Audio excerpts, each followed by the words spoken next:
आते हैं अपनी गारंटी में कि सीए का कानून कोई नहीं उसको बदल सकता। तो इतने जो गारंटी है, उस गारंटी के बाद जब लोग देखता है तो लोगों को लगता है ये मोदी है जो आजमाया हुआ है। उसको लगता है कि मोदी ने जो ये काम अपना जो भी चीजें आज तक किया है वो पूरा करके दिखाया है। और उसके कंपैरिजन में जब आप कितने सारे गारंटी 5 न्याय 25 गारंटी खटाखट इकोनॉमी वाली गारंटी कि आप सीधे सीधे किसी के अकाउंट में 1 लाख डाल देंगे, कोई कह रहा है कि हम आपको 2 करोड़ नौकरी दे देंगे, ये सारे गारंटी इसलिए ध्वस्त हो जाती है कि आपने अगर कभी नहीं ऐसा करके दिखाया है तो आज आप कर लेंगे, इसमें जनता यकीन नहीं करेगी। मोदी ने जो कहा है आर्टिकल 370 हटाने के लिए कहा तो करके दिखाया, राम मंदिर निर्माण की बात कही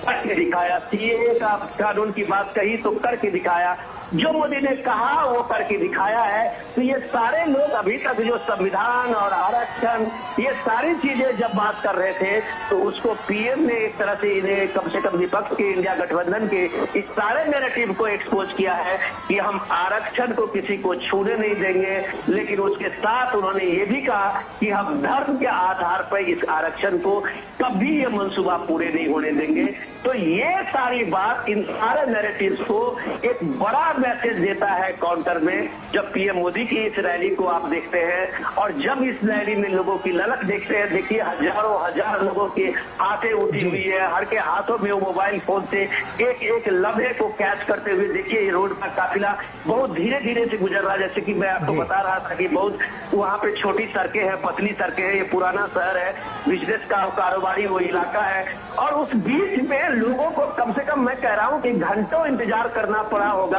प्राइम मिनिस्टर मोदी का एक झलक पाने के लिए। और मोदी लगभग हर लोगों को एक तरह से अभिवादन करते हुए उनसे रूबरू करते हुए आगे बढ़ता हुआ ये काफिला। तो ये जो अपार भीड़ अपार स्नेह है, ये लोगों की जो ये ललक है और प्रधानमंत्री के पटना में ये पहला रोड शो है, ये एक इतिहास बनाने वाला होगा। ऐसा गौरव जरूर ऐसा दिखेगा। बिल्कुल, और ये इतिहास ही है जो आज साफ तौर पर बनता हुआ भी नजर आ रहा है, क्योंकि आज से पहले किसी भी प्रधानमंत्री ने यहाँ पर रोड शो नहीं किया है। तो इस बात की भी अगर हम इस बात को भी देखें तो काफी महत्वपूर्ण ये पूरा क्षण हो जाता है पटना वासियों के लिए और बिहार की जनता के लिए।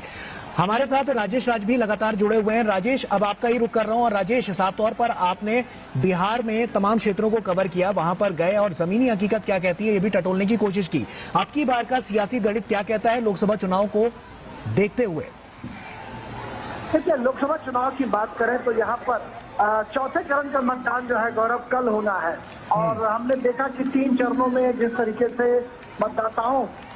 ने वोटिंग किया, हालांकि गर्मी और भारी तपिश जो थी, लू का जो है तपिश वो देखने को मिली, जिसकी वजह से शुरुआती 2 चरणों में मतदान का प्रतिशत कम रहा। लेकिन तीसरे चरण के बाद अब हम देख पा रहे हैं कि बिहार में मतदाताओं का जो उत्साह है वो 7वें आसमान पर नजर आ रहा है और प्रधानमंत्री नरेंद्र मोदी के आगमन के बाद आगमन के नजारा पटना की सड़कों पर दिखाई पड़ रहा है। तो ये साफ तौर पर लग रहा है कि कहीं न कहीं जो उमंग, उत्साह और जोश मतदाताओं का झंडा पड़ा हुआ था वो पीएम मोदी के आगमन के बाद वो उत्साह जो है वो 7वें आसमान पर नजर आ रहा देखा जा सकता है। सड़क के दोनों किनारे लोग जो है प्रधानमंत्री मोदी का इस्तकबाल करने के लिए, उनका अभिवादन करने के लिए यहाँ पर खड़े नजर आ रहे हैं। हाथों में गुलाबों की पंखुड़ियां हैं, फूलों के लड़ियां हैं और कहीं पर अयोध्या के राम मंदिर की झांकी दिखाई पड़ती है, तो कहीं पर मधुबनी पेंटिंग, मिथिला पेंटिंग की बानगी दिखाई पड़ती है। कहीं पर कलाकार जो है माथे पर साफा बांधकर धागे से प्रधानमंत्री मोदी के चित्रों को उकेरते हैं और जो यहाँ की महिलाएं हैं, आधी आबादी का जो प्रतिनिधित्व करती हैं, वो महिलाएं माथे पर पाग बांधकर, साफा बांधकर प्रधानमंत्री मोदी को थैंक्स कर रही हैं कि आपने महिला आरक्षण विधेयक जो है, नारी शक्ति बंधन विधेयक के रूप में महिलाओं को जो सशक्त करने का काम किया है, इसके लिए बिहार की जो महिलाएं हैं वो प्रधानमंत्री मोदी के काफिले में उनकी गाड़ी के ठीक आगे नजर आ रही हैं और वो आगे चलकर पीएम मोदी का जोरदार अभिनंदन कर रही हैं। बिहार की सियासत की बात करें अगर गौरव, तो कहीं ना कहीं पूरी सियासत जो है यहाँ पर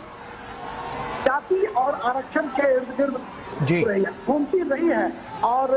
हम कह सकते हैं 2015 विधानसभा चुनाव के वक्त भी इसे उसके इर्द गिर्द घुमाने की कोशिश की गई, लेकिन प्रधानमंत्री नरेंद्र मोदी पिछड़ों दलितों की हिमायत करने की जब बात करते हैं, जब बताते हैं लोगों को कि केंद्र में 26 मंत्री ओबीसी बनाए गए और आरक्षण बिल्कुल राजेश, साफ तौर पर ये अब की बार नजर भी आएगा, क्योंकि जब लगातार हम देख रहे हैं कि 7 चरणों में जो चुनाव है उसमें से चौथे चरण का चुनाव जो है वो कल है, तो ऐसे में काफी महत्वपूर्ण हो जाता है और बिहार की जनता के लिए भी और जो वादे यहाँ पर किए गए हैं उसके लिए भी। विनोद जी, लगातार हम इस बात को देख रहे हैं कि बिहार की जनता जो है, एक प्रधानमंत्री नरेंद्र मोदी की जो लोकप्रियता है वो तो लगातार बढ़ती जा रही है और ऐसे में बिहार की जनता भी बढ़ चढ़कर उनका अभिवादन और सत्कार करने के लिए, जोरदार स्वागत करने के लिए किस तरह से यहाँ पर लाखों की संख्या में हम कह सकते हैं, क्योंकि एक बड़ा रोड शो है ये, तो वहां पर लोग पहुंचे हुए हैं। ऐसे में विकास की जो बयार लगातार हम देख रहे हैं जो केंद्र सरकार बढ़ाने की कोशिश कर रही है वो बिहार में और तेज गति से आती हुई नजर आएगी, तो कितनी बड़ी तस्वीर यहां से निकलकर सामने आएगी?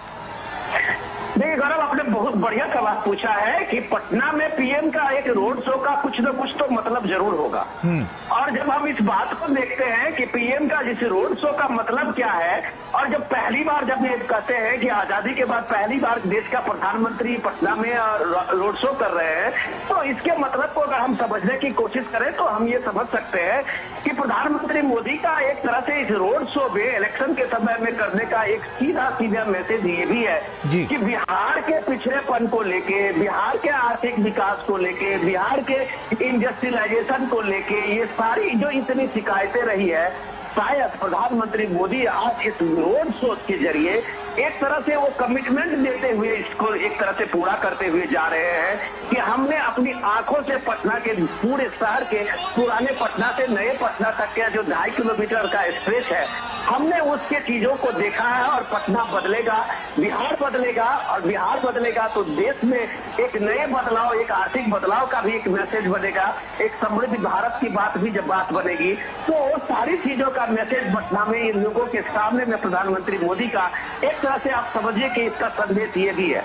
दूसरी बात, जब वो पॉलिटिकल बात आप कह रहे थे कि जिसमें राजनीति की और सियासत की बात इस रोड शो के जरिए हम देख रहे थे, तो हम बात राजेश की बात को आगे बढ़ाते हैं कि इसमें एक समझने की जरूरत है कि पिछले 30-40 साल से आरजेडी का और पूरे की तरह से एक समाजवादी जो वहाँ एक धारा है